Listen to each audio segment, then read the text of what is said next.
My name is Hopkins.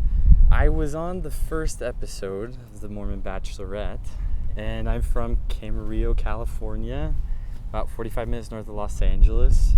My first love was not a girl, it was actually surfing. I picked up surfing when I was 13.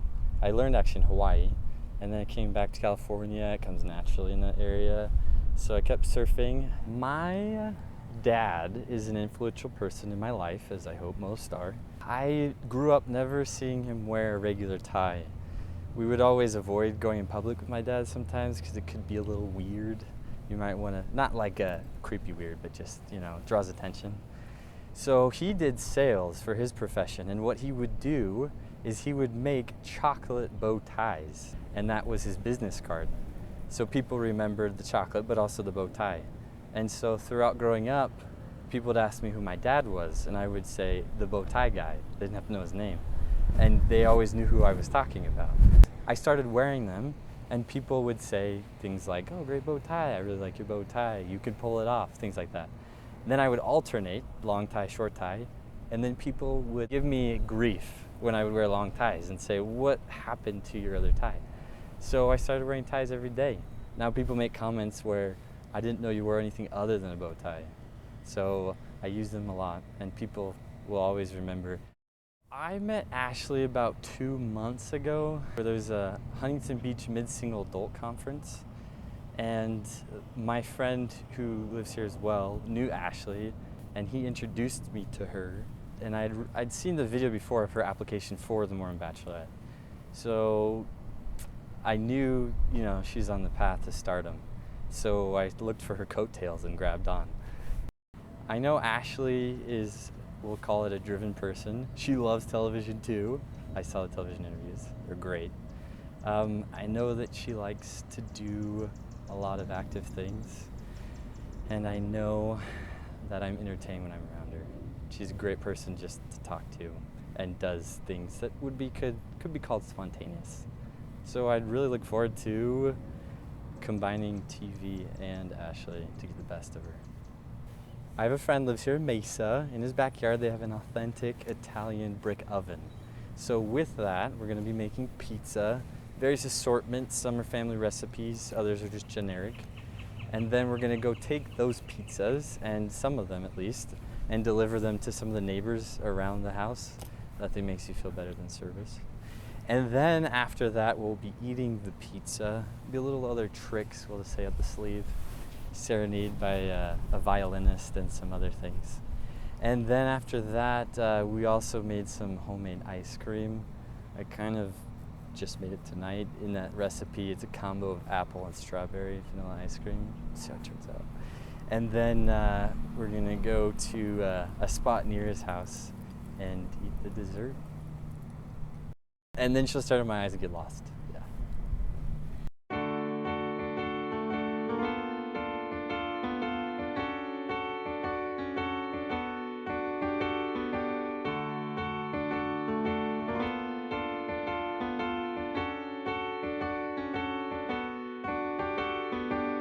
So put your face to my face,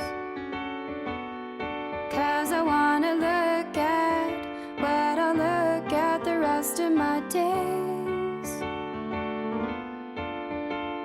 Suddenly, life seemed so perfect when God let me know it was you. I would start going to, when I'd go to buy groceries, I would start buying 2 new recipes each time I went. 2 new recipes? Yeah, so ingredients for 2 new Oh, recipes. good So for you. just start experimenting. Helping out my mom, she's like, "Okay, we want something new, so you cook it." Figure So it out. I'll be the one that cooks the new stuff. Okay. So this Thai pizza we're gonna make, my mom does make, but then there's also the shrimp pesto that I Never done. And we were desert boy and girl, and we loved under the moon. I know that it was fast, but every day I see that you deserve 1,000 more words that aren't over you. So I'll try to show you all my unconditional love for you. Love for you.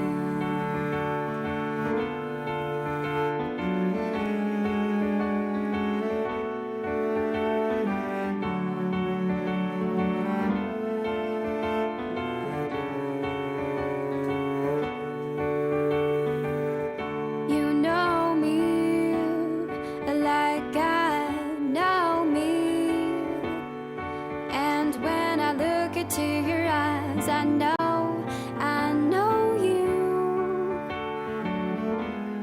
and you certainly. Which is, I could say basic knowledge, right? Right. But then after that it says, yea, boom. Sorry. After that it says, yay. Let it be said. Sorry. No, it says, yeah, he has made these things known unto us beforehand, because he loveth our souls, this is the catch, as well as he loveth our children. But the fact of it is that we experience a lot of things, but it's not necessarily for our own good. In that Right. sense, it's something to be passed down Okay. for further down the line. Mm-hmm. But the experiences we have wasn't because I needed to be taught something, more than my children in future will benefit from knowing that. I think that, the times that I've had, the big trials and the hard times and the heartaches, it creates so much more empathy. And I had my heart broken, right? Yeah. All of my siblings, they've all married their first relationship, so they've never had that kind I was of going to hand it experience. to you. They've never had that heartbreak, right? So I just remember when I was going through it, I talked to one of my sisters, and she was just like, "I'm so sorry. I'm sad for you and I hurt for you, but I don't know what that's like." And I thought, what a blessing that I do know what a heartbreak is. Yeah. What it feels like, and I can commiserate with someone else who's going through that. And I thought maybe my future children, I'll be able to say I've been there. And then it's always like, well, that was years ago, Mom. You don't really know what it's like. I was like, no, I really do. Like, I've been I there. was your age when that one.